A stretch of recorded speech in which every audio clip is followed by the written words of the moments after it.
Of issue of share, इसको समझना अच्छे से, इशू ऑफ शेयर्स। तो मोड्स क्या है भाई, कंपनी जो शेयर इशू कर सकती है उसके मोड क्या है, तो उसके 3 मोड हो सकते हैं। ठीक है, अब कौन कौन से तो देखना। एक है कंपनी शेयर इशू कर सकती है, शेयर इशू कर सकती है एट पार। एक सिचुएशन होती है कंपनी शेयर इशू कर सकती है ऑन डिस्काउंट।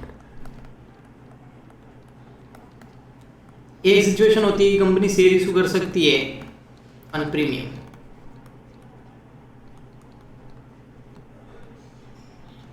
ठीक है, अब यहां पर at par, on discount, on and premium पर ये कैसे समझेंगे और ये चीज क्या होती है। तो देखो, मैंने आपको एक बार थोड़े दिन पहले बताया था, जैसे एक कंपनी को, कहाँ बताऊं मैं आपको,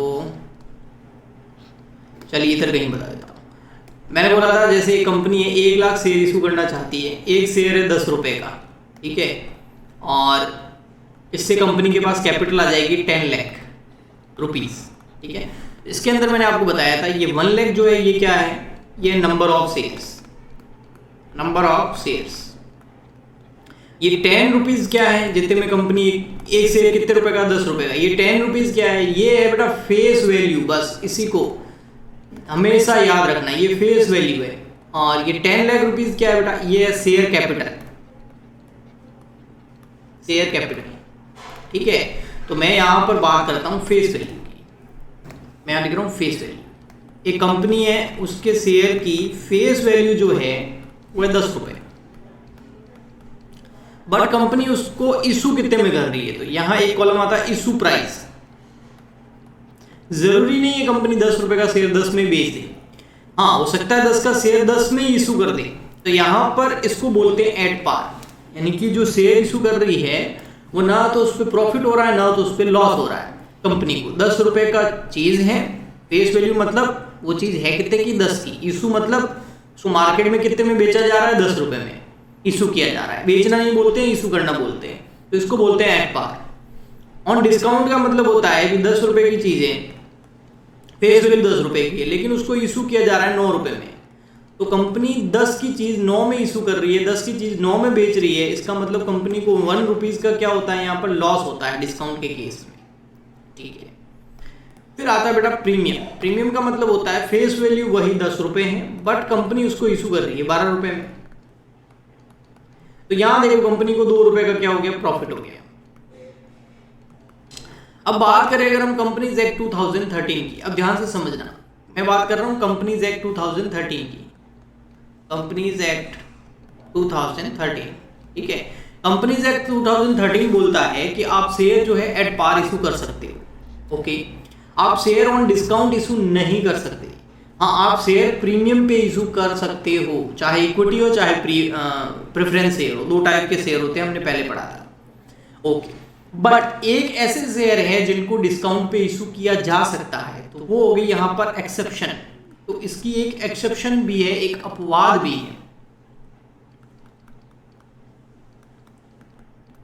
वो एक्सेप्शन क्या है, जिनको डिस्काउंट पे इशू किया जा सकता है, ऐसे कौन से शेयर हैं, उनको बोलते हैं स्वेट इक्विटी शेयर। तो एग्जाम में अगर क्वेश्चन आ जाए, क्या हम as per companies act 2013 can we issue share on discount, तो आपका आंसर क्या होगा।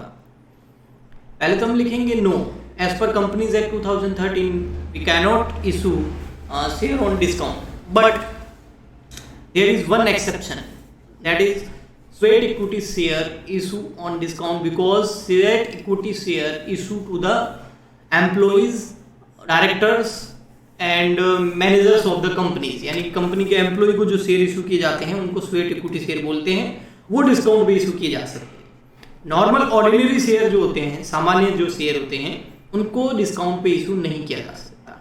आगे समझ में बताइए, कोई प्रॉब्लम है तो बोलो।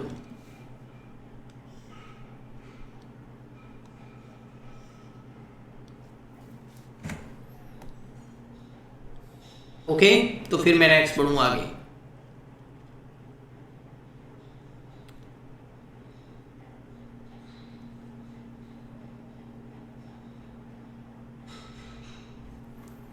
अमित ज्योति प्लीज रिप्लाई बच्चा।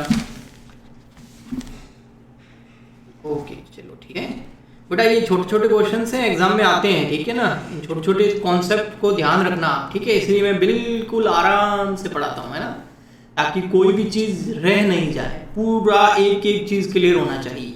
अभी तो मज़ा आता है पढ़ने में, फिर नहीं तो फिर क्या होता है, कुछ लोग क्या करते हैं सीधे न्यूमेरिकल स्टार्ट कर देते हैं, फिर न्यूमेरिकल वो रटते हैं, उनको कभी समझ में नहीं आता कि ये चीज़ें ऐसी क्यों हो रही है। इसलिए हम तो एक एक चीज़ क्लियर करके फिर ही आगे बढ़ेंगे। नेक्स्ट आता है एक और चीज़, इशू ऑफ शेयर करने से पहले कुछ चीज़ें और हैं इशू ऑफ शेयर्स के अंदर। ये चार्ट्स आप याद कर लेना जो मैं बना रहा हूँ आपको। देखो इशू ऑफ शेयर के अंदर एक चीज़ और ध्यान रखनी होती है, वो होता है, देखो क्या 3 सिचुएशन और है। 3 सिचुएशन और क्या है, देखो अब यहां पर मैं लेता हूं कि आप शेयर इशू कितने करना चाहते थे, यानी कि इनविटेशन टू पब्लिक। आपने पब्लिक को इनविटेशन दिया शेयर खरीदने के लिए, यानी कि प्रोस्पेक्टस इशू कर दिया आपने, ठीक है।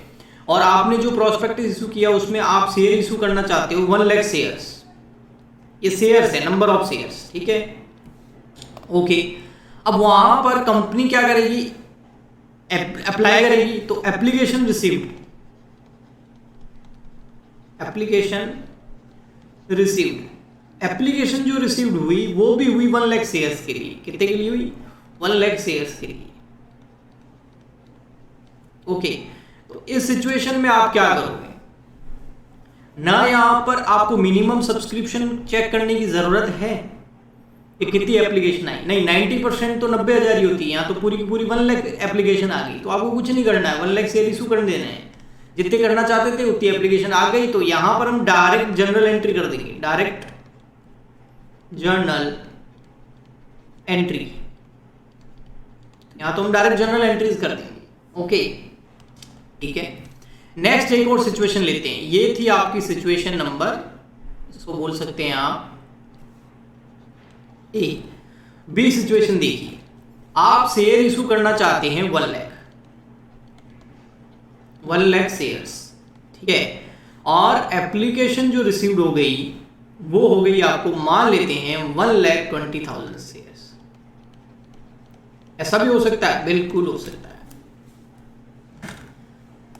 आप कंपनी के पास देने को 1 लाख शेयर ही है, पर खरीदने वाले 1,20,000 बैठे हैं। कैसे, क्योंकि सब लोगों ने अलग अलग अप्लाई किया होता है ना, लोगों को थोड़ी पता होता है कि कंपनी के पास कितनी एप्लीकेशन गई है। वो सब अपने, हर कोई खरीदना चाहता था, उन्होंने अप्लाई कर दिया। अब कंपनी 1 लाख शेयर ही इशू कर सकती है, उससे ज़्यादा नहीं कर सकती, क्योंकि उसने ये जो पूरा प्रोग्राम है 1 लाख शेयर्स के लिए ही निकाला है। तो इस केस के अंदर जो है, अब 20,000 जो ऊपर वाले हैं उनको कंपनी मना करेगी। तो ये जब सिचुएशन आती है तो सबसे पहले तो इसको बोलते हैं ओवर सब्सक्रिप्शन, इस सिचुएशन को बोलते हैं ओवर सब्सक्रिप्शन। ये ओवर सब्सक्रिप्शन हो गया है, जितने शेयर इशू करना चाहते हैं उससे ज़्यादा एप्लीकेशन आ गई। और जब भी ओवर सब्सक्रिप्शन होता है उस केस में हम डायरेक्ट पहले जनरल एंट्री नहीं करेंगे, उससे सबसे पहले हम बनाएंगे प्रो रेटा टेबल। इसको कुछ लोग एनालिसिस टेबल भी बोलते हैं। एनालिसिस टेबल बोलो या प्रो रेटा टेबल बोलो, तो पहले ये टेबल बनेगी और टेबल बनने के बाद में फिर हो गया आपकी जनरल एंट्रीज, ठीक। नेक्स्ट आ गया आपका सी, सिचुएशन नंबर सी। चलिए सी सिचुएशन क्या हो सकती है, वो मिनिमम सब्सक्रिप्शन होगा, और क्या, कैसे, 1 लाख शेयर्स आ गए, इशू करना चाहती है कंपनी, पब्लिक को इनवाइट किया, पब्लिक से जो एप्लीकेशन आई वो आई less than 1 lakh, less than 1 lakh shares. यहां आप लिख सकते हैं मोर देन, मैंने 120 तो एग्जांपल ले लिया, more than 1 lakh share, 1 lakh से ज्यादा आ जाए तो ओवर सब्सक्रिप्शन बोलते हैं, प्रो रेटा टेबल बनेगी, फिर जनरल एंट्री होगी। यहां पर 1 लाख से कम एप्लीकेशन आई, लेस देन 1 लाख, तो इस केस में आपको चेक करना पड़ेगा मिनिमम सब्सक्रिप्शन। आपको क्या करना पड़ेगा, चेक करना पड़ेगा, check minimum subscription.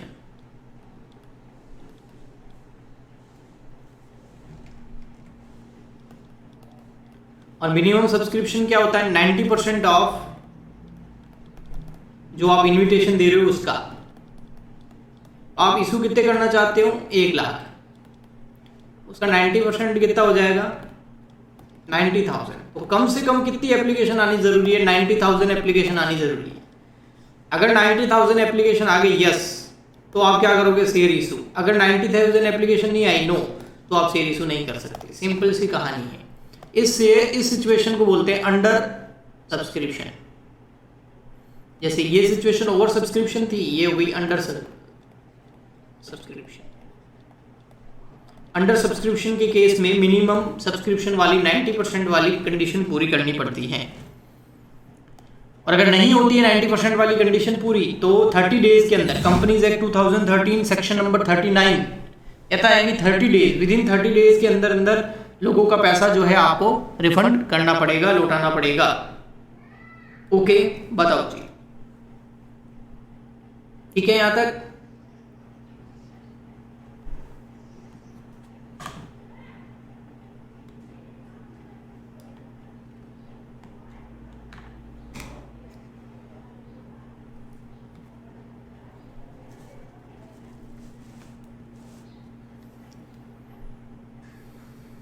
Okay Jyoti, thank you. Amit, बढ़िया बेटा, समझ आ रहा है?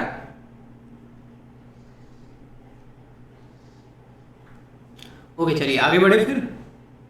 ओके अमित, चल कोई भी प्रॉब्लम हो ना कोई भी चीज में, तो आप बताना, मैं उसके बारे में आपको और डिटेल में बताऊंगा, है ना। और आपको पता है ये सब, ये जो मैं पढ़ा रहा हूँ, ये इसका मैं पीडीएफ बनाता हूँ, पता है ना आपको। क्लास एंड होते ही विद इन 2 मिनट के अंदर अंदर पीडीएफ बनता है, और जो आपका चैट ग्रुप है ना उसके अंदर ये पीडीएफ क्या होता है? अपलोड होता है। तो आप वहां से डाउनलोड करके इस पीडीएफ को, और आप अपनी नोटबुक के अंदर ये सब कुछ नोट्स बना ले अपने, एग्जाम टाइम में बहुत हेल्प मिलेगी, फटाफट रिवीजन हो जाएगा। अब देखिए, अब क्या होता है, अब हम करते हैं, एक चीज समझते हैं जिसके बारे में वैसे तो आप अच्छे से जानते हैं कि कंपनी जो, हम जो जनरल एंट्रीज करते हैं ना, उसके अंदर हम ये मान के चल करते हैं कि कंपनी जो है सारा का सारा पैसा जो है एक साथ नहीं मंगाती है, जैसा कि आजकल होता है, तो वो नहीं होता है। आजकल जो आईपीओ वगैरह निकलते हैं ना, इनिशियल पब्लिक ऑफरिंग, ठीक है। अगर आप शेयर मार्केट के बारे में जानना चाहते हैं तो आपको पता है यूट्यूब पे मैंने एक और चैनल बना रखा है, वहां से आपको प्रैक्टिकल चीजें मिलेगी। अच्छा याद आ गया मेरे को। अगर आप शेयर मार्केट के बारे में जानना चाहते हैं, टेक्निकल चीज़ों को समझना चाहते हैं, तो यूट्यूब पे एक मैंने चैनल बना रखा है। अपना जो चैनल है ना CWG फॉर बीकॉम, वहीं पे आपको मिल जाएगा उसका, उसी चैनल पे मिल जाएगा, या मैं आपको व्हाट्सअप कर दूंगा। सुरेश मकवाना नाम से नया ही बनाया मैंने अभी, मेरा नाम जो है उस नाम से है। वहाँ पर मैं ये सारी चीज़ों से रिलेटेड जो है ना, कंपनीज और शेयर इशू वगैरह, जो शेयर मार्केट होता है उसके बारे में बहुत सारे लेक्चर डालने स्टार्ट कर दिए। अभी स्टार्ट किया है चैनल, 4-5 लेक्चर मैंने डाल दिए। आप मेरे को व्हाट्सएप पे बता देना, मैं उस चैनल का लिंक आपको भेज दूंगा अगर आप इंटरेस्टेड हो तो, क्योंकि अच्छा नॉलेज मिलेगा, प्रैक्टिकली मिलेगा। यहाँ कॉर्पोरेट में तो हम थ्योरेटिकली पढ़ते हैं, ठीक है। चलिए देखो, सो नेक्स्ट आता है कि हम जो जनरल एंट्रीज वगैरह करते हैं उस केस में 2 सिचुएशन हो सकती हैं इशू ऑफ शेयर्स की। 2 सिचुएशन क्या हो सकती है वो समझना।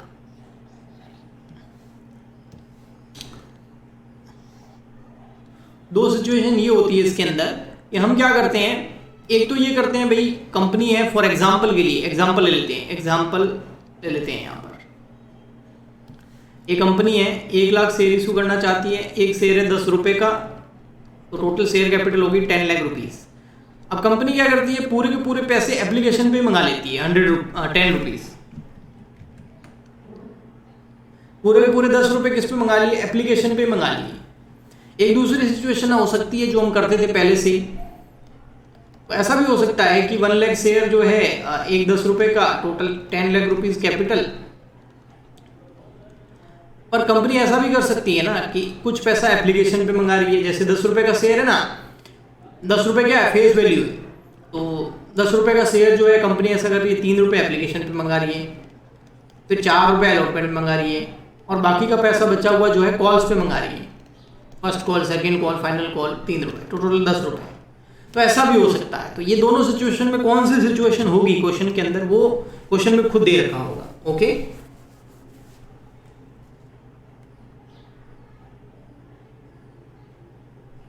तो सारा ही बताएंगे ना ज्योति बेटा, जनरल एंट्री भी करवाएंगे, एक एक चीज कराऊंगा मैं, जनरल एंट्री, प्रो रेटा टेबल, सब कुछ। पहले आपने क्या किया क्या नहीं किया मैं उसको ज़्यादा इंपॉर्टेंस नहीं देता हूँ, मैं तो शुरू से एडवांस लेवल तक सब बताऊंगा ताकि स्टूडेंट को किसी प्रकार की कोई प्रॉब्लम नहीं हो। और आपका स्टॉक मार्केट का सब्जेक्ट है इन्वेस्टिंग का, तो आपके लिए वो चैनल बहुत हेल्पफुल रहेगा। ठीक है, बहुत सारी टेक्निकल चीज़ें आपको वहाँ पर सीखने को मिलेगी। चलिए अब आगे चलते हैं हम फिर। अब आइए हम एक और क्या पॉइंट रह गया, हाँ, अब हम एक बार जनरल एंट्रीज करते हैं, फिर हम देखते हैं कुछ मामला और भी कंडीशंस आएगी। जनरल एंट्रीज क्या होती है, तो मैं जनरल एंट्री के बारे में आपको बताता हूँ। यहाँ पर जो ये शेयर्स वगैरह इशू करते हैं, इसकी general entries, general entries of issue of share. अगर आप शेयर्स इशू करना चाहते हैं तो उसकी जनरल एंट्रीज क्या होगी। अब आपको पता है ना, शेयर इशू कैसे कर सकते हैं, 2 तरीके से कर सकते हैं। सर 3 तरीके से कर सकते हैं, नहीं, कंपनीज एक्ट 2013 के हिसाब से 3 तरीके से नहीं कर सकती, ओनली 2 तरीके से कर सकते हैं, या तो एट पार या फिर ऑन प्रीमियम। अभी बेटा देखो, जनरल एंट्री के रीजंस बताने वाला हूं कि कौन सी चीज डेबिट होगी, कौन सी क्रेडिट होगी, अगर कोई चीज डेबिट हो रही है तो क्यों हो रही है, और कोई चीज क्रेडिट हो रही है तो क्यों हो रही है। अगर आपको अकाउंटेंसी के अंदर जनरल एंट्री करने में प्रॉब्लम आती है तो इसका मतलब आपको अकाउंटेंसी में कुछ भी नहीं आता है।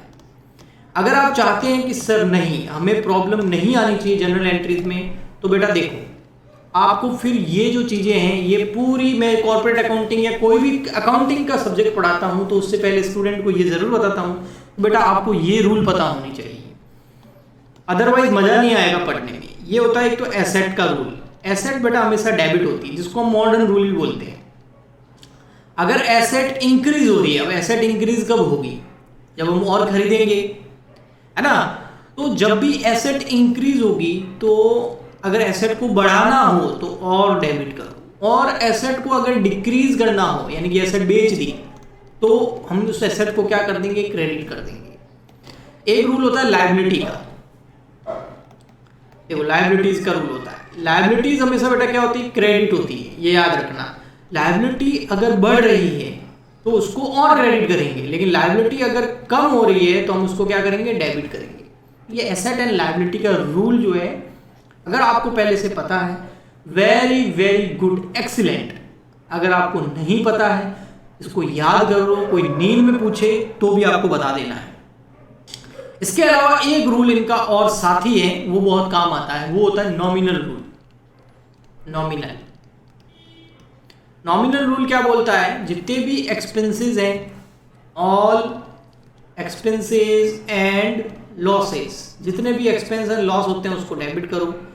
ऑल इनकम, कोई भी इनकम होती है या कोई भी प्रॉफिट होता है तो उसको क्या करो, क्रेडिट। बस अगर आप ये रूल आपको आते हैं तो आपको एक भी जनरल एंट्री के अंदर प्रॉब्लम नहीं आएगा, और कैसी भी हार्ड, इजी, नई, पुरानी जनरल एंट्री अगर आपको दे देंगे तो आप आराम से कर लोगे। ठीक है, तो ये रूल आप ध्यान रखना बेटा। अब आइए हम एंट्रीज करते हैं। सबसे पहला होता है एट पार। एट पार का मतलब क्या हो गया, ₹10 का शेयर है और इशू भी कितने में कर रहे हैं, ₹10 में कर रहे हैं, इसका मतलब एट पार हो गया। इसमें सबसे पहले हम मंगाते हैं फॉर एग्जांपल के लिए एप्लीकेशन।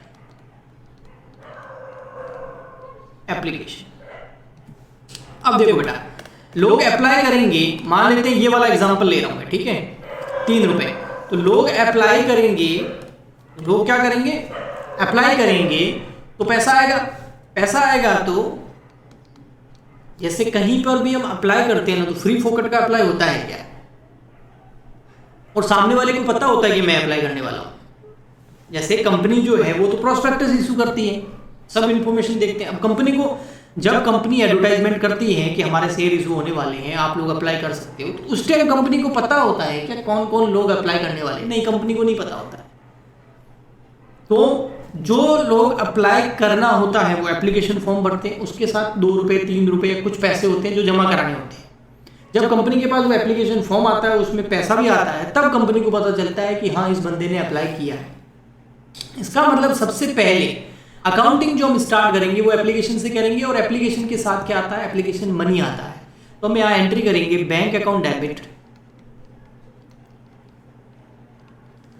अब बैंक अकाउंट डेबिट क्यों हुआ? क्योंकि बैंक एक एसेट है, वो भी करंट एसेट है, और हमारे यहाँ पर एसेट बढ़ रही है, पैसा आ रहा है, और एसेट को बढ़ाने के लिए हमें क्या करना होता है? डेबिट। तो इसलिए मैंने बैंक अकाउंट को क्या कर दिया यहाँ पर? डेबिट। 2 इक्विटी शेयर, या इक्विटी हो सकते हैं, प्रेफरेंस हो सकते हैं, तो मैं यहाँ पर इक्विटी लिख, ओनली शेयर लिख देता हूँ। 2 शेयर एप्लीकेशन। इक्विटी होंगे तो इक्विटी शेयर एप्लीकेशन, और अगर प्रेफरेंस होंगे तो प्रेफरेंस शेयर एप्लीकेशन। अब शेयर एप्लीकेशन क्रेडिट क्यों हुआ? क्योंकि जो सामने वाला पैसा दे रहा है वो आपकी क्या है? आपकी क्या है? लायबिलिटी है आपकी। मतलब कंपनी के लिए वो क्या है? हम अपने आप को कंपनी समझ लो, अपने आप को बिजनेस समझो। एंट्रीज करते टाइम आप अकाउंटेंट हो और कंपनी के लिए एंट्रियां कर रहे हो। कंपनी के पास पैसा आया ना, तो कंपनी के पास जो पैसा आया वो कंपनी की एक लायबिलिटी है, आपको पता है। इसीलिए आगे और अच्छे से बताऊंगा लायबिलिटी क्यों है। क्योंकि उस पैसे को संभाल के रखना है, उससे बिजनेस करना है, और वापस लोगों को वो एक ना दिन पैसा भी देना है, उसके ऊपर डिविडेंड भी देना है, रिटर्न भी देना है।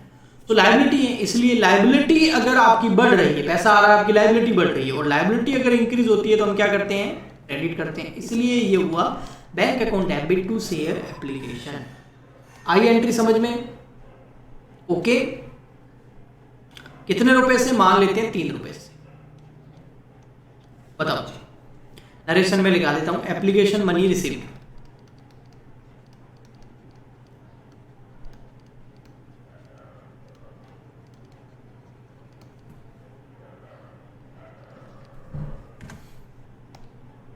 ओके, फटाफट रिप्लाई कर दो, फिर जनरल एंट्री फटाफट निबेड़ता हूं मैं। देखो 1-2 एंट्री अच्छे से समझाऊंगा, फिर आपको अच्छे से समझ में अपने आप ही आने लग जाएगी। तो आप रिप्लाई कर दो बस।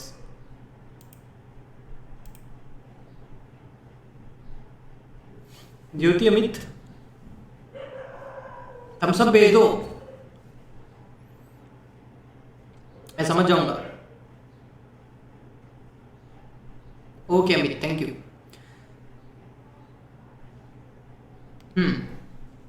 अब देखो ये शेयर एप्लीकेशन जो है ना, ये हमने क्रेडिट कर रखा है, इसको मैं डेबिट करूंगा। क्यों डेबिट करूंगा उसकी वजह भी बताता हूं। ये शेयर एप्लीकेशन मनी कर दो डेबिट, क्योंकि ये लायबिलिटी हमको खत्म करनी है।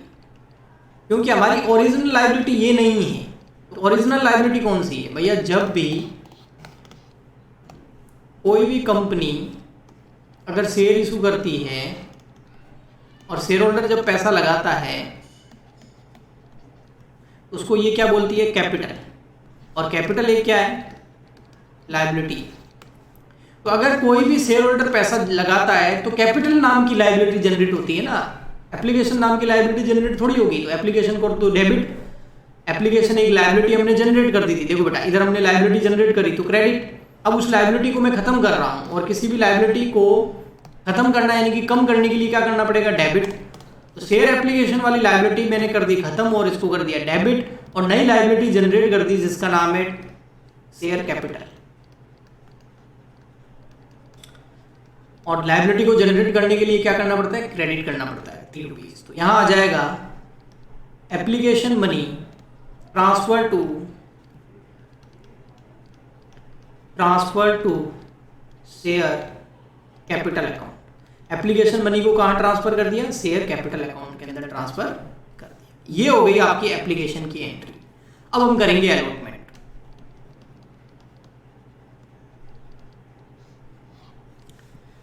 अब अलॉटमेंट के बारे में सुनना। अलॉटमेंट के अंदर बेटा बैंक वाली एंट्री पहले नहीं होगी, पहले होगी ये सेकंड वाली एंट्री, फिर होगी फर्स्ट वाली एंट्री।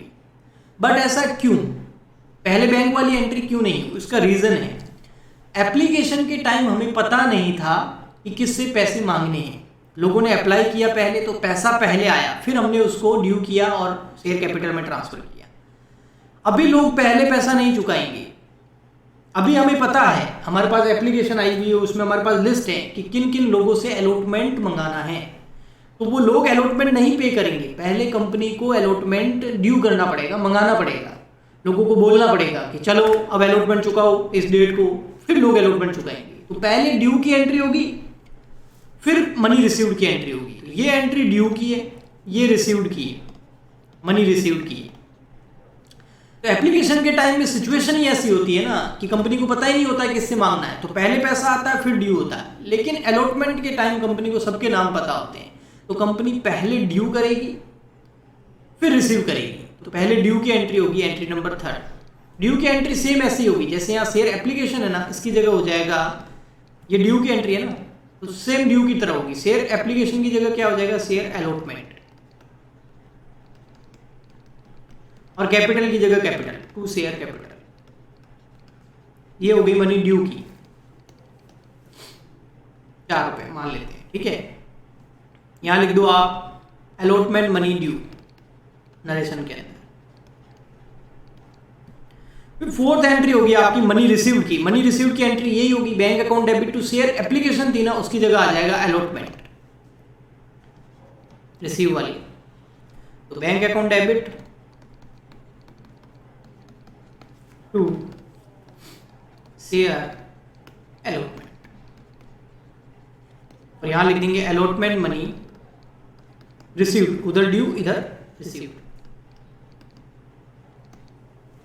ठीक है। उसके बाद आ जाएगी कॉल्स। कॉल्स में भी वही, पहले हम ड्यू करेंगे तो पहले ड्यू वाली एंट्री होगी, पहले ड्यू वाली एंट्री होगी। देखो share allotment account debit to share capital था ना, उसकी जगह होगा share calls account debit to share capital. First call है तो फर्स्ट कॉल लिखेंगे, सेकंड है तो सेकंड लिखेंगे। अब जो भी कॉल्स हैं, तो entry number 5 share, first call है तो फर्स्ट कॉल, फाइनल है तो फाइनल, तो share calls account debit to share capital. यहां लिख देंगे call due, call money due. फिर रिसीव की एंट्री हो जाएगी, तो वो हो जाएगी बैंक अकाउंट डेबिट, कहां से आया पैसा, कॉल से, तो शेयर कॉल्स।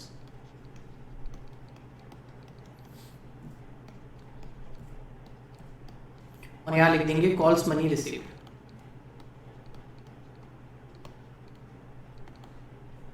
बोलो जी, आगे समझ में बच्चा, बताओ एक बार और रिप्लाई कर दो। ये तो हो गया अगर आप शेयर इशू करते हो एट पार। फिर आ जाते हैं अब हम यहां पर प्रीमियम पर। प्रीमियम के केस में भी वही, प्रीमियम का मतलब क्या होता है, जैसे 10 रुपए का शेयर है और आप इशू कितने में कर रहे हो, 12 रुपए में कर रहे हो।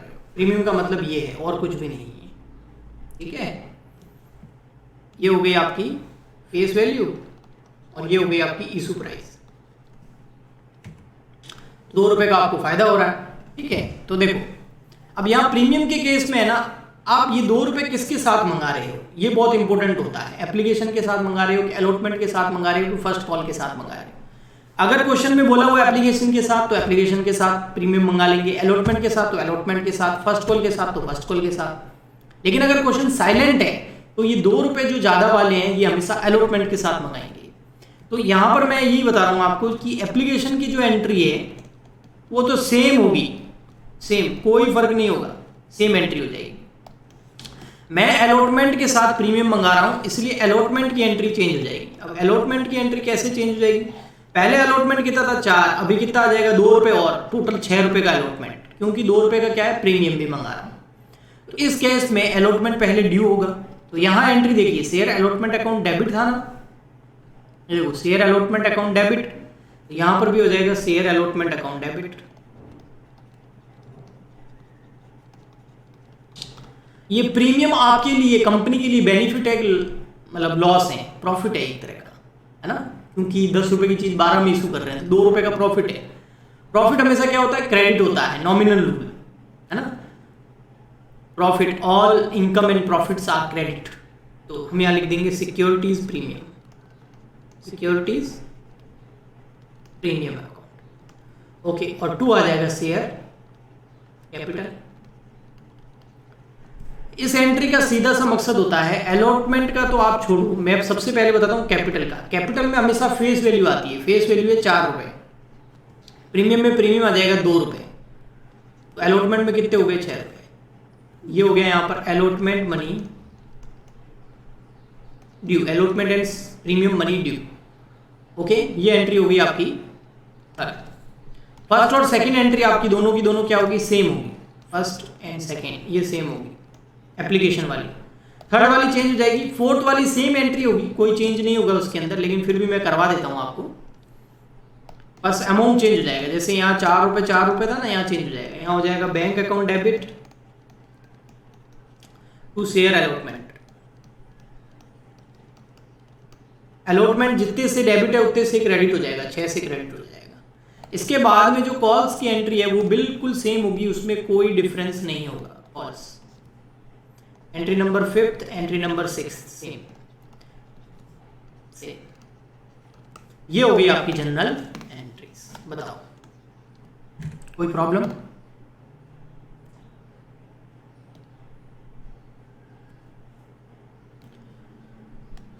ये लाइव बैच, कॉर्पोरेट अकाउंटिंग का लाइव बैच लग रहा है हमारी ऐप पर। ऐप का नाम है कॉमर्स वाले गुरुजी।